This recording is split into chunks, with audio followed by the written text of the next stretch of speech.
Hey, how's it going today, guys? This is Brandon with the 5 Wide Football Podcast. This is our weekly video. We're going to go over, we just had the AFC and the NFC Championship game. We're going to go over, kind of break down those games, talk about what happened good, what happened bad, and then we're going to go ahead and talk about the Super Bowl next week, because we have a Super Bowl set for February 11th, Las Vegas, Allegiant Stadium. We're going to talk about that, talk about who we think might win, who we might lose.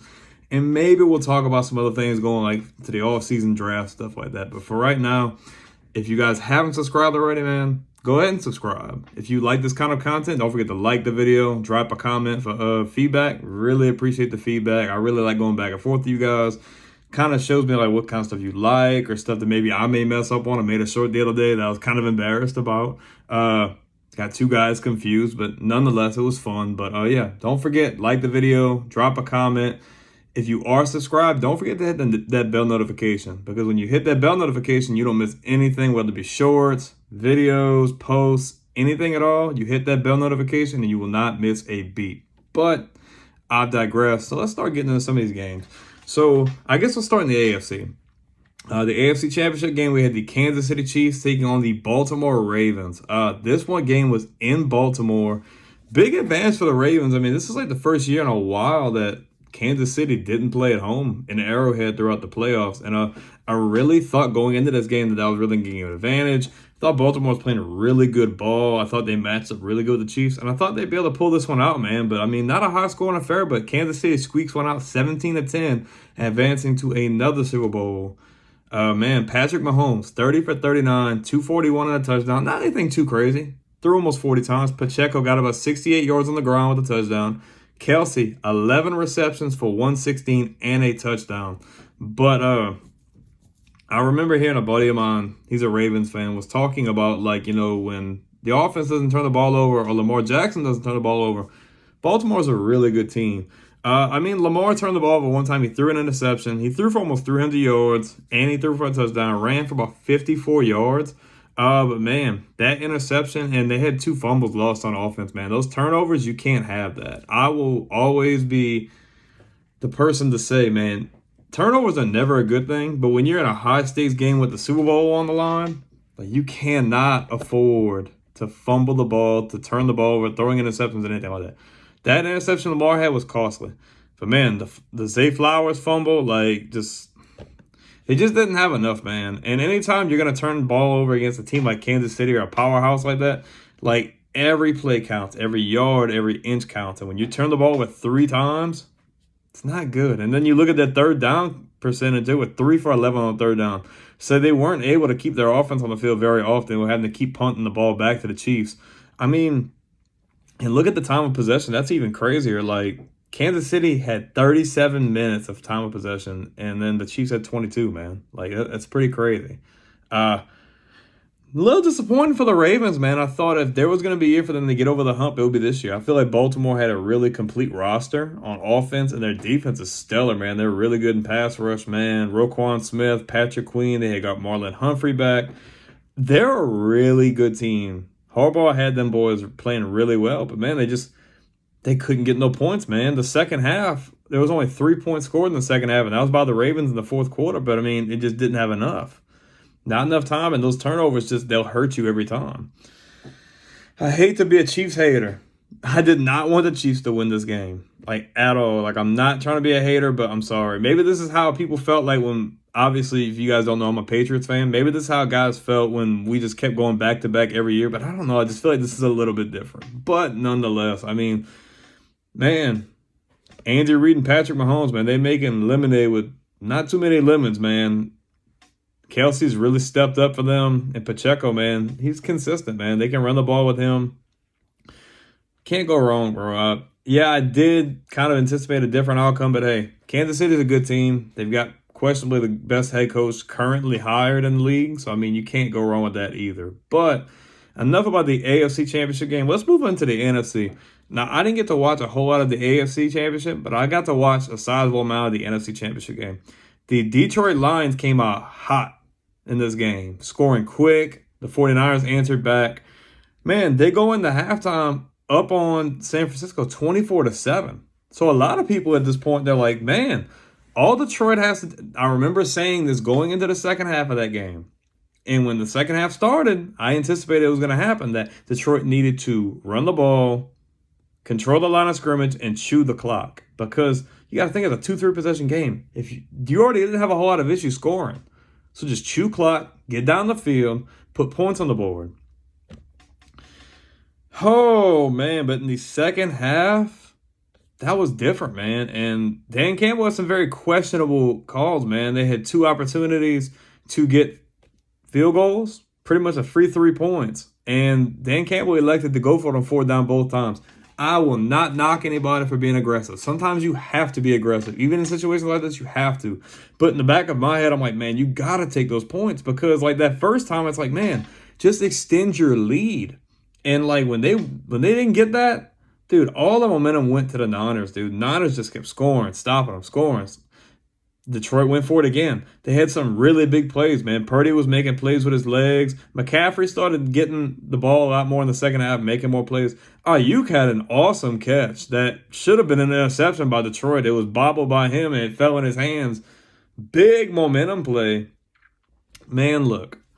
If you're going to say Brock Purdy is a game manager, I would have to friendly disagree. I think, man, like, yes, he's young, but the dude's got heart, man. He can make plays.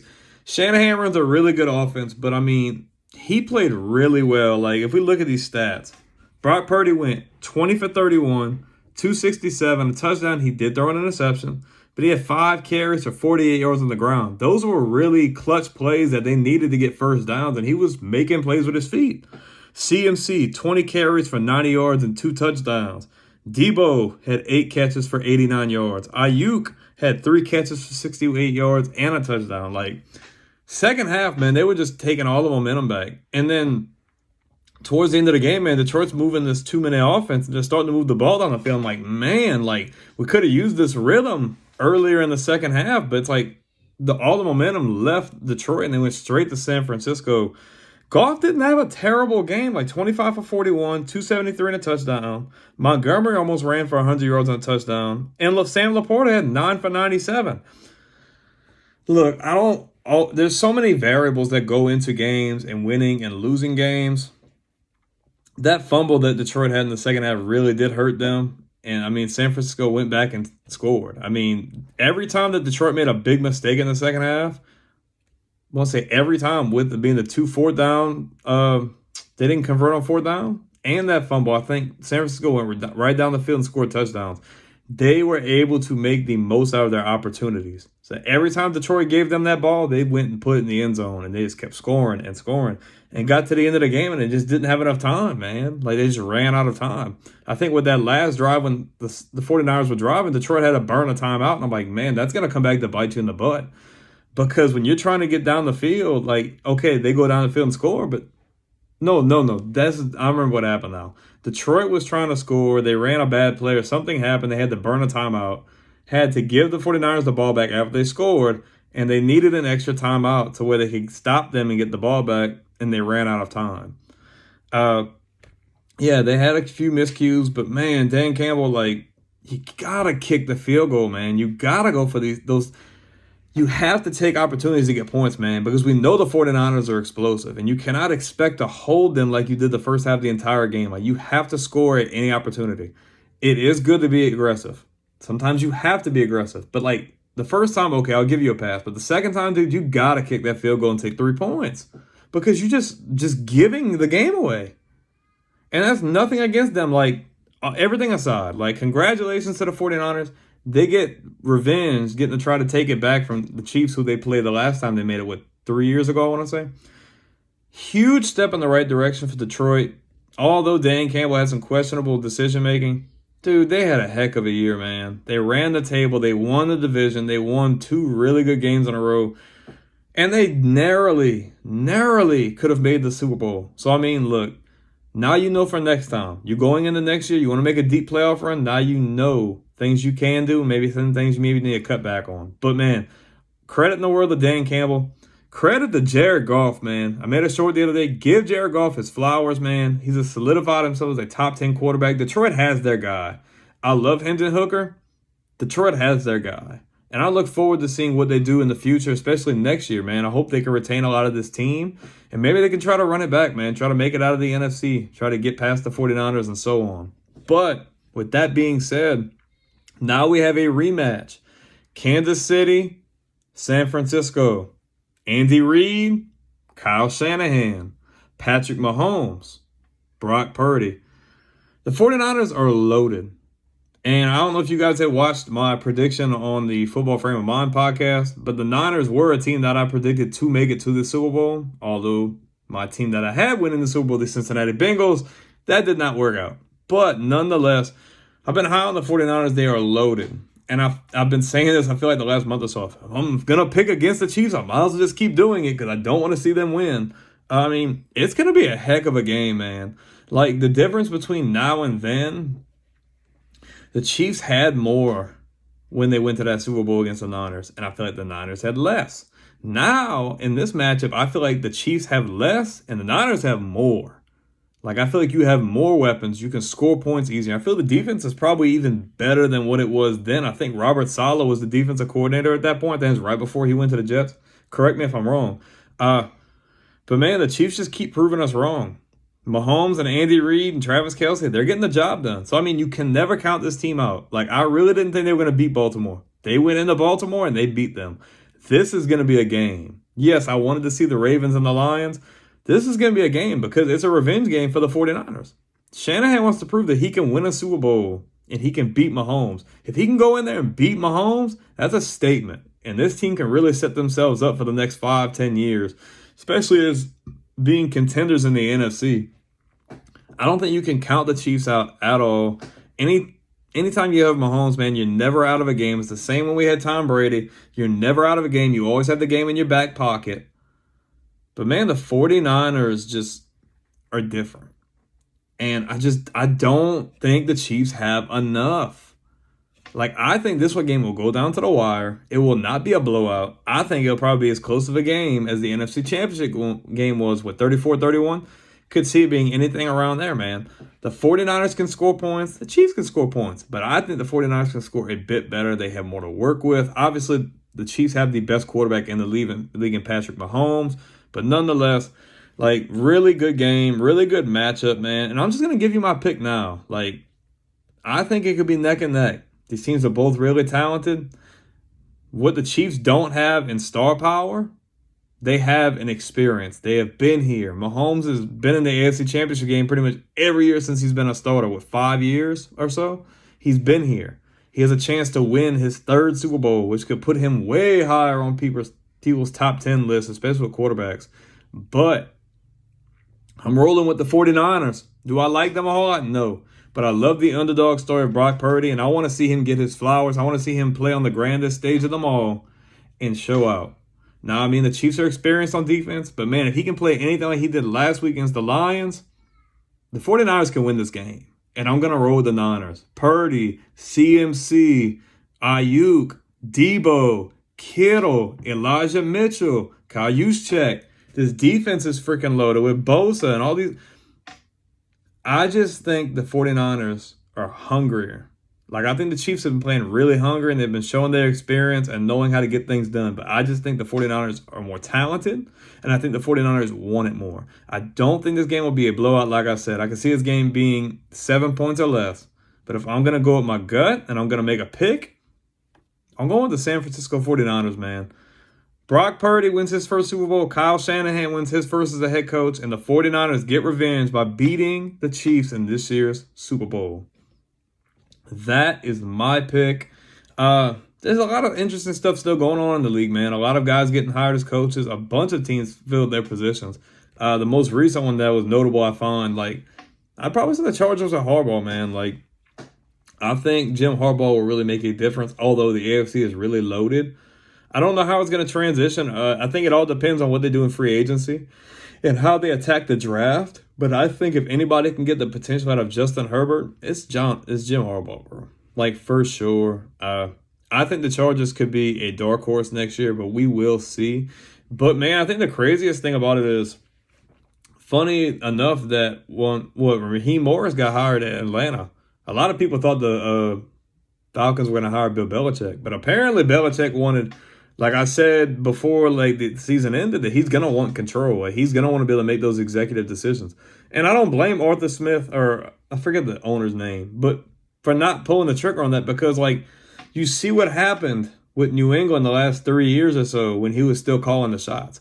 They don't want that. They want to keep the guy they have running the show, and they can get a good experienced head coach in there. Now, I don't know how Raheem Morris is going to do, but we will see. But Belichick doesn't have a job yet, and neither does Mike Vrabel. There's still some other names out there we could see move around. The Commanders, I don't know if the Commanders have hired a coach yet, but I've seen Carolina had to hire a coach, Atlanta had hired a coach, and somebody else had hired a coach. But they're talking about if Bill doesn't get hired this offseason, that he may do like a Sean Payton, might go be an analyst or something for a season and see what jobs are open next offseason.